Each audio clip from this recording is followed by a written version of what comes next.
जो authorise capital होता है वो मैक्सिमम कैपिटल होता है जिससे कंपनी रजिस्टर होगी। उसमें आप उसी के हिसाब से आपकी फीस पेबल होती है। और उसको अगर आप इंक्रीज करना चाहते हो तो कर सकते हो, बट आपको कुछ प्रिस्क्राइब प्रोसीजर्स फॉलो करने पड़ते हैं। And while fixing that, we need to include the working capital and reserve capital needs in our mind, and then fix it up. Issued capital जो है सेक्शन 2 सबसेक्शन 50 में जो given है, ये वो कैपिटल का वो हिस्सा है, ऑथराइज कैपिटल का ही वो हिस्सा है जो आप सब्सक्रिप्शन के लिए इनवाइट करते हैं फ्रॉम टाइम टू टाइम।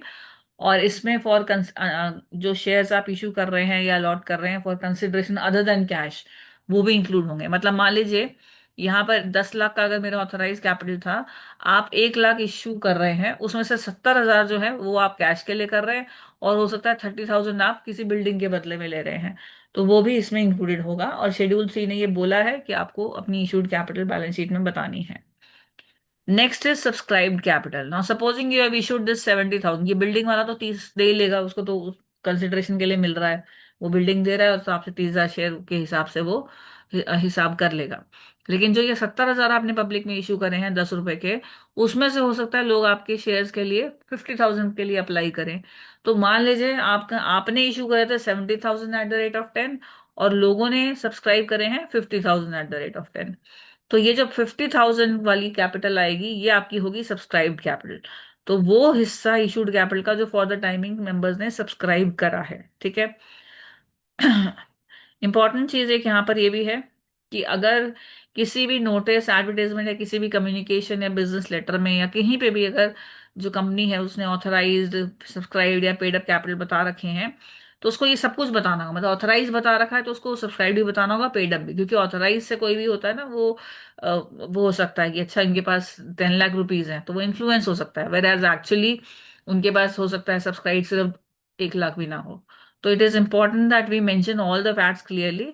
और अगर हम ऐसा नहीं करते हैं तो उस केस में पेनल्टी है, जैसे आप देख रहे हैं, पेनल्टी एक्सटेंडिंग 10,000 and 5,000 रिस्पेक्टिवली। 10,000 is on the company and 5,000 is for every officer in default. और ये हमें इक्वली कंस्पिक्यूअस कैरेक्टर्स में डिस्क्लोज करने होते हैं, यानी जितना लेजिबल मैंने ऑथराइज कैपिटल को रखा है, जो फॉन्ट साइज वगैरह है, उतना ही बाकियों का रहेगा। सब्सक्राइब्ड कैपिटल, मान लीजिए अब जैसे मेरे एग्जांपल में 1 लाख मैंने इशू करे थे, उसमें से 70,000 जो अभी हमने फॉर कैश वाले करे थे, तो 70,000 @ 10 में से 50,000 @ 10 लोगों ने सब्सक्राइब करे हैं। तो 50,000 @ 10 का मैंने एकदम से पूरा 10 रुपए नहीं मांगे। मान लीजिए मैंने 50,000 वालों से अभी सिर्फ 4 रुपए मांगे या 6 रुपए मांगे, तो 50,000 × 6 जो हो गया वो मेरा कॉल्ड अप कैपिटल हो गया। That is what I called from the people. And उसमें से भी अगर 6 रुपए में से भी मान लीजिए 4 रुपए आए हैं, या कुछ शेयर्स पे सिर्फ 4 आए हैं, बाकी भी 6 आए हैं, तो whatever amount I have received as payment, that is known as the paid up capital. So it is equal to क्या, called up capital minus calls in arrears. I hope these concepts are clear.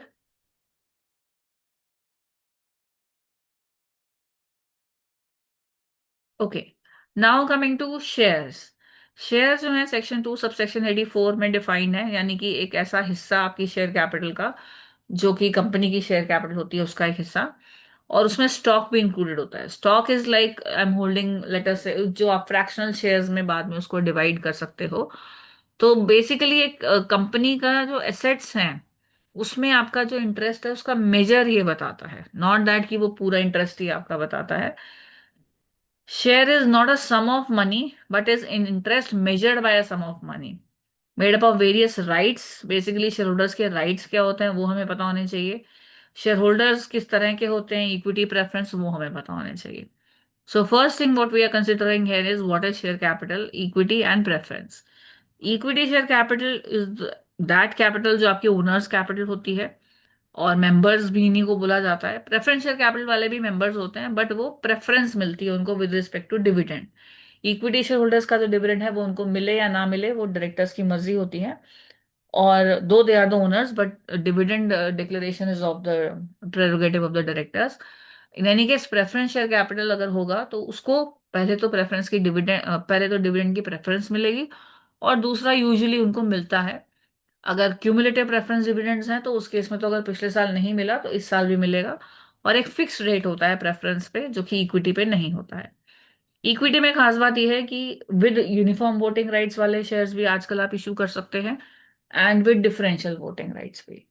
Uniform voting right क्या होता है कि अगर आपके पास 10 share है किसी company के और मेरे पास भी 10 शेयर है, और वहां पर वोटिंग के लिए बुलाया जाता है, और वहां पर मान लो वो होता है हमारे वोट्स के, हमारे शेयर्स के हिसाब से वोटिंग होती है, तो आपके पास 10 शेयर है तो आपके भी 10 वोट बनेंगे, मेरे पास 10 शेयर है तो मेरे पास भी 10 वोट बनेंगे। लेकिन अगर हमारे पास डीवीआर है, डिफरेंशियल वोटिंग राइट्स हैं, तो उसमें हो सकता है कि आपके 10 शेयर का मतलब हो सकता है 20 वोट, और मेरे 10 शेयर का मतलब हो सकता है खाली 1 वोट। तो ऐसे शेयर्स भी आजकल इशू करे जा रहे हैं, क्योंकि हर किसी को वोटिंग से मतलब नहीं होता, वो कहता है मुझे डिविडेंड दे दो, तो जिसको जिसके 10 शेयर का 1 वोट होता है उसको डिविडेंड ज्यादा मिल जाता है। तो ये भी एक थोड़ा सा न्यू कॉन्सेप्ट है। But apart from this, share जो है मूवेबल प्रॉपर्टी होते हैं एज पर सेक्शन 44। कोई भी उनको ट्रांसफर कर सकता है, प्रोवाइडेड वो आर्टिकल्स के जो मेथड्स हैं उनको कंप्लाई करे एंड लॉ की कंप्लायंस करे। शेयर सर्टिफिकेट अगर फिजिकल फॉर्म में आते हैं तो आप देखोगे उनके ऊपर एक सर्टिफिकेट नंबर भी होता है, और शेयर्स का भी एक नंबर होता है। जैसे अगर आपको 0 to 10 शेयर, 1 to 10 शेयर मिले या 10 to 20 शेयर मिले, तो वो आपको नंबर्स के थ्रू मिलेंगे। और हर शेयर भी नंबर होगा, और जिस शेयर सर्टिफिकेट के थ्रू वो आपको दिया जाएगा उसका अपना अलग एक नंबर होगा। लेकिन अगर मान लीजिए आप जो है सिर्फ ऐसा पर्सन है जिसका नाम as a holder of beneficial interest है, तो मान लीजिए आप किसी के बिहाफ पर शेयर होल्ड करके बैठे हो, तो उस केस में आपको जो डॉक्यूमेंट मिलेगा वो जरूरी नहीं है, क्योंकि ये हम पढ़ेंगे जैसे डिपॉजिटरी के केस में, थोड़ा सा हम आगे जाके पढ़ेंगे कि डिपॉजिटरी से केस में डिपॉजिटरीज जो हैं वो खाली रजिस्टर्ड ओनर होती हैं, और बेनिफिशियल ओनर्स होते हैं वो लोग जिन्होंने शेयर्स डीमैट मोड में कंपनी में ले रखे होते हैं। So will discuss about that also once we start doing this chapter in detail. Kinds of share capital में सेक्शंस, ये चैप्टर के सेक्शंस थोड़ा सा बेटा याद रखना, ठीक है। Now kinds of share capital में सेक्शन 43 आपके दो काइंड्स बताता है, as you already know also and already discussed above, with voting rights or with differential rights as to dividend voting और otherwise। सो इक्विटी शेयर कैपिटल दो तरह की रहेगी, वोटिंग राइट्स के साथ वाली और डिफरेंशियल राइट्स वाली। एग्जाम्पल नंबर 6 देखिए, देन आई प्रोसीड फर्दर। ये कौन सी डीवीआर हैं, और डीवीआर में जैसे आप कह रहे हैं कि 10 इक्विटी शेयर में, जैसे मैंने आपको बताया कि 10 शेयर का एक ही वोटिंग राइट है, बट डिविडेंड उसको ज्यादा मिल रहा है, और क्योंकि उसके अलग अलग वोटिंग राइट्स हैं तो इसलिए उसको डिफरेंशियल वोटिंग राइट्स कहा जाता है।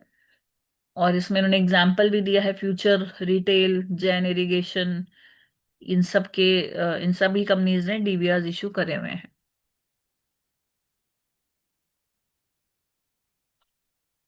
Next is preference share capital. Preference share capital वो होती है जो कि इक्विटी नहीं होती है, बट इसका प्रॉपर डेफिनेशन है। जैसे कि अगर आप देखें, it means that part of the issued share capital which carries or would carry a preferential right, मतलब पहले उनको प्रेफरेंस दी जाएगी with respect to payment of dividend also and repayment also, यानी कि जब उनको डिविडेंड की बारी आएगी तो भी वो सबसे आगे खड़े होंगे, और यूजुअली फिक्स रेट पे डिविडेंड लेके जाएंगे। Tax is internal matter. Repayment में के टाइम, यानी जब कंपनी वाइंड अप होगी तब भी उनको सबसे पहले रीपे किया जाएगा, उनकी जो कैपिटल उन्होंने पे करी है या deem to have been paid, अगर वो कोई अदर देन कंसिडरेशन था। Whether or not there is a preferential right to the payment of any fixed premium or premium on a fix scale specified in the memorandum or articles. तो अगर आपने शुरू में बोल भी रखा है कि ये जो प्रेफरेंस शेयर्स हैं ये थोड़े प्रीमियम पे हम रीपे करेंगे, तो भी कोई दिक्कत नहीं है, आपको जो पैसा है इन एनी केस वो प्रेफरेंस शेयर होल्डर को ही मिलता है। एक चीज और याद रखिएगा कि जैसे डिविडेंड की बात आती है, तो कई बार क्या होता है कि प्रेफरेंस शेयर होल्डर्स को देने के बाद इक्विटी को देते हैं, और इक्विटी को देने के बाद भी सरप्लस बन जाता है, तो प्रेफरेंस को आप उसमें भी कई बार पार्टिसिपेट करा लेते हो जो सरप्लस बचा होता है। तो sometimes you get as a preference holder, sometimes you get a double benefit also. Now, in case of private companies, Section 43 does not apply. So, this is basically memorandum and articles जिसको आप अपने हिसाब से उनके कर सकते हैं, manage कर सकते हैं। अगर मेमोरेंडम और आर्टिकल्स में कुछ और लिखा है तो वो शेयर कैपिटल को अकॉर्डिंगली मॉडिफाई कर सकते हैं, but that does not mean they turn equity into preference of, main substance है वो वही रहेगा। बट हाँ, जो rights to participate in the proceeds before winding up है, या डिविडेंड डिक्लेरेशन राइट्स हैं, उसमें वो थोड़ी सी ऑल्ट्रेशन कर सकते हैं। Otherwise, equity is all capital which is not preference, and preference is which gets a preferential right. with respect to payment of dividend also, and with respect to repayment also, whenever there is either winding up or repayment of capital. And this is the whole amount of capital which is either paid up or which is deemed to have been paid up. एक बार इसको भी पढ़ के देखें बेटा, कोई doubt तो नहीं है?